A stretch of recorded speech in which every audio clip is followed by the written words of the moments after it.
Identify moments the flame has burned for you. And maybe it's not a big fire, maybe it's just a little spark or a little smoldering, right? When something inside you ignited, identify those things. And when you felt compelled to speak, act, create, protect.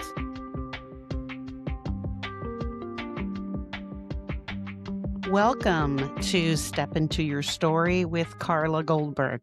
I'm excited you're listening today, and we're doing a 5-part series talking about really connecting with that passion inside you and the bigger meaning of why you're here.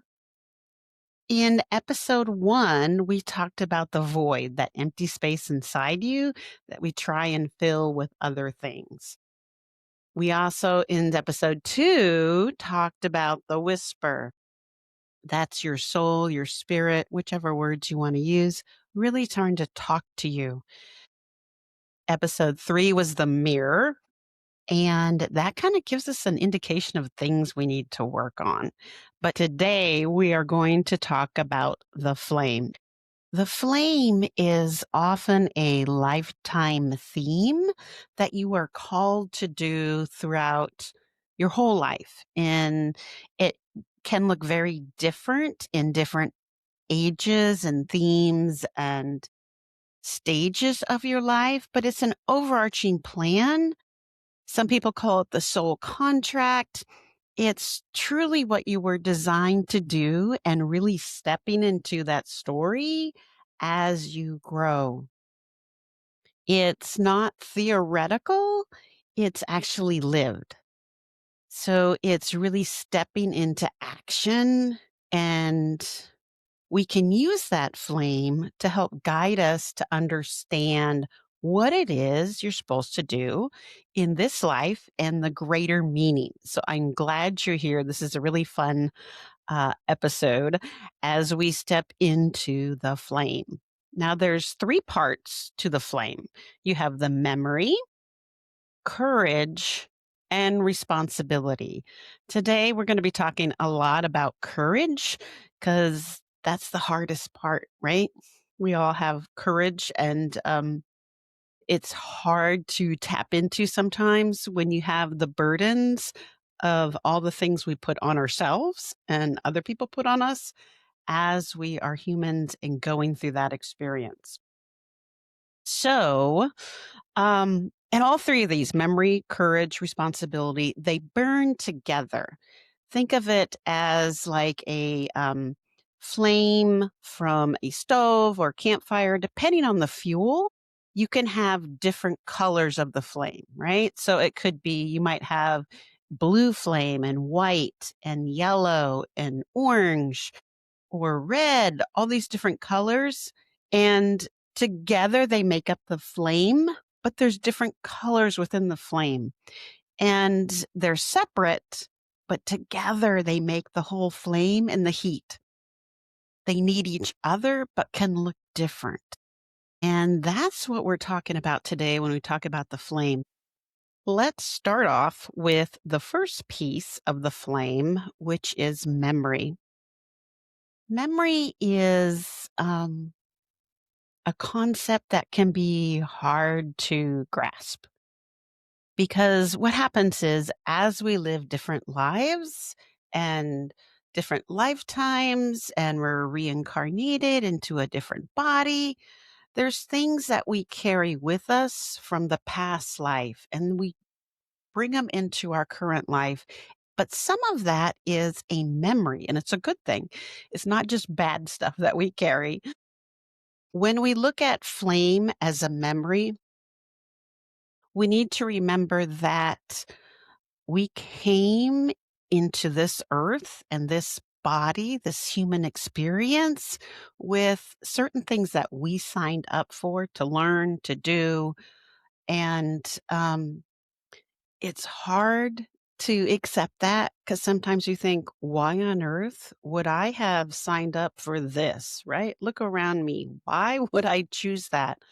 But one thing I really want to stress is that when you're choosing what you're going to sign up for, You're not in the human experience, you're in the spiritual experience, and because they are not human, the in the spirit form, you don't I'm not convinced, this is just me talking, I'm not convinced that you really know what you're signing up for. You think you do, but until you get down here and start having those feelings and like, "Holy crud, what was I thinking?" Right? Because we all of us have trauma, and, it comes in different degrees. Sometimes we carry it with us from a past life and then see it continue in our current life. The memory is really helping you tap into what it is you're supposed to do in this life because we have themes, not just within our own life, but within the other past lives. We typically have a pattern that we have been doing all along. So the flame helps you remember that pattern that may be playing out in this life. So that's the one piece. And we can go on and on talking about memory. So let's go in and talk about courage because that's the hardest part, I think, is because you can live your life purpose without having the memory of what you were supposed to do. You can do that. The memory makes it easier, but you can totally live the life you were designed to without the memory. The second part of the flame is courage. And courage is not ego driven. It's a quiet, steady fire that says, I must. There are two types of flames in courage. So we have the reactive fire and the soul fire. And we have both. We're humans. A lot of our humanness is the reactive fire, and the soul fire is the spiritual aspect of us. So I'm really going to spend some time breaking these down because it's so easy to get fueled incorrectly. Maybe not incorrectly, get fueled in a direction that is not your highest intention and your highest benefit. So let's look at these a little bit. The first one is reactive fire. Reactive fire is fast, anger, feel, frustration, injustice, overwhelm, the need to protect or defend. It comes from the nervous system, that fight or flight response. It's a rush of, I have to do something right now. And it's not wrong. It's part of our human experience. It's just temporary, burns hot and fast, and it doesn't last. So when we look at the flip side of that, it's our reactive soul fire. That is slow burning, stays lit. Even when you're tired, when you're exhausted, when you can't go anymore, you still have that little flame inside and it keeps whispering even when we ignore it. It doesn't need adrenaline to keep going. It is endurance, not eruption. It comes from a deeper place of intuition, clarity, inner knowing, alignment, purpose.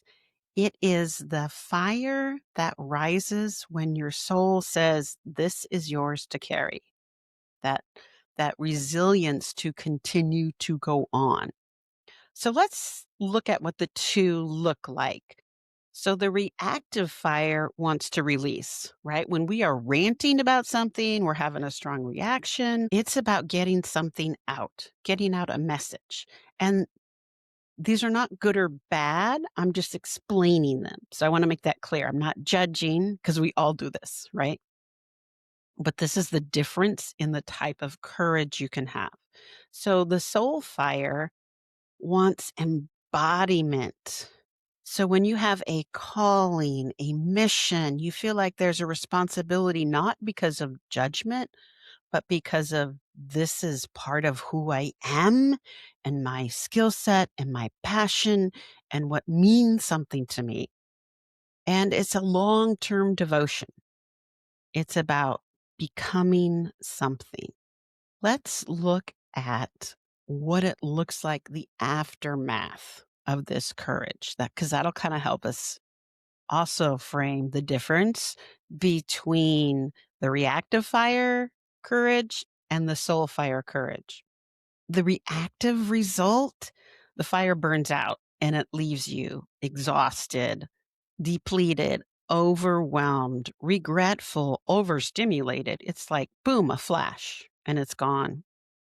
But the soul fire burns through the illusions, burns through the excuses, old identities, outdated patterns. It clears the path rather than scorching it. And what do the two feel like? What are the differences of the two? Well, the reactive fire feels like urgency, intensity, pressure. I have to do this now. The soul fire feels like certainty, clarity, grounded courage, that feeling of, I know what I must do. The soul fire is not louder, it's truer than the reactive fire. The reactive fire protects where the soul fire leads. Reactive fire is defensive. It rises to shield, guard, or push back, where the soul fire is directive. It rises to guide, initiate, and activate. It can start as a reactive flame and turn into a soul fire. So I don't want you to think like um, there's they're mutually exclusive. You can have both happening. They can happen at the same time. They can happen at different times.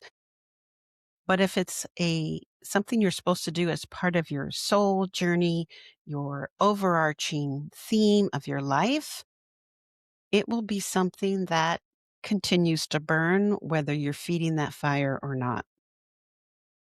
Part of your soul journey is to discern the difference between the reactive fire and the soul fire.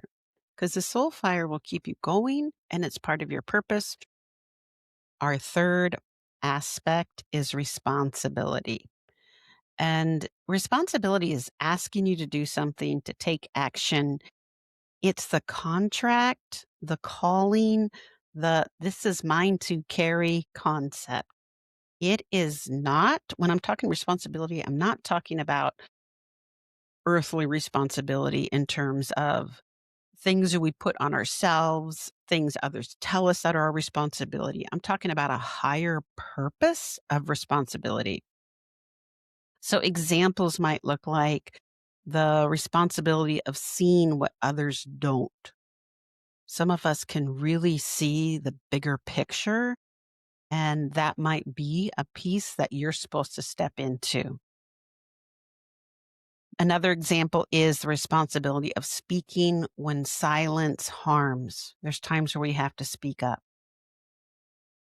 Or the responsibility of being a witness. Sometimes just standing next to someone who is speaking, that can totally be you stepping into your purpose.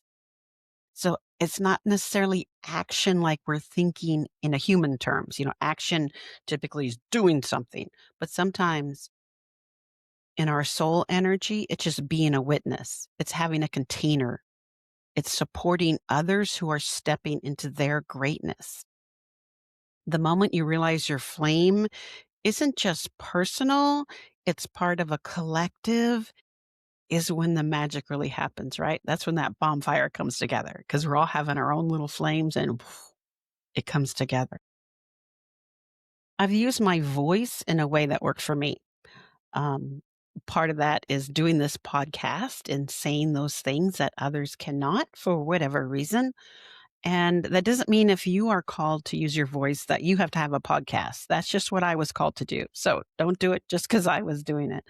But I've also used other methods. I did a series on LinkedIn about educating people regarding transgender folks in the workplace and what we can do to make them feel welcome and honored. One thing that's really hurt my soul a lot lately is the murder of Renee Good in Minneapolis by an ICE agent and the aftermath that has followed. Part of that is how protesters are treated and hurt. There is this collective energy of frustration and anger and desire for justice.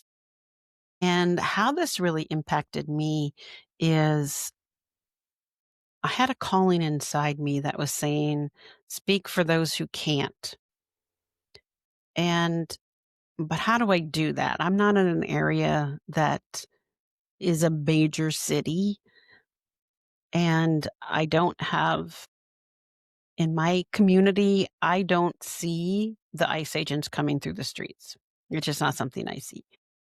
So I was guided to do a world healing with a focus on Gaia, Earth first, and people as the secondary byproduct healing. And when I followed that flame inward, it didn't lead me to activism. It led me to heal Earth herself. And I don't say this as judgment of the people who are activists out there. That's not what I'm saying. This is what my part was supposed to be because I don't have a lot of areas to go and protest in my community because I'm not in a big, high population area. So I asked a friend if she wanted to join. She said, yeah. So we got together at the same time on Zoom and she was healing Gaia and I was healing Gaia. And part of what I'm going to tell you is pretty out there. So I'm giving you a warning. Um, and when I do healings, whether it's on people or Gaia or whatever, I do what I'm led to do following my intuition. And in the moment, sometimes it's like, okay, I don't know why I'm doing that, but I'll do it because that's what I'm told to do. So part of what I was told to do is I cut previous timelines from Earth and cleared her and reset the timeline in the future. And what's happening now is speeding up time of Earth. And we're in an accelerated time.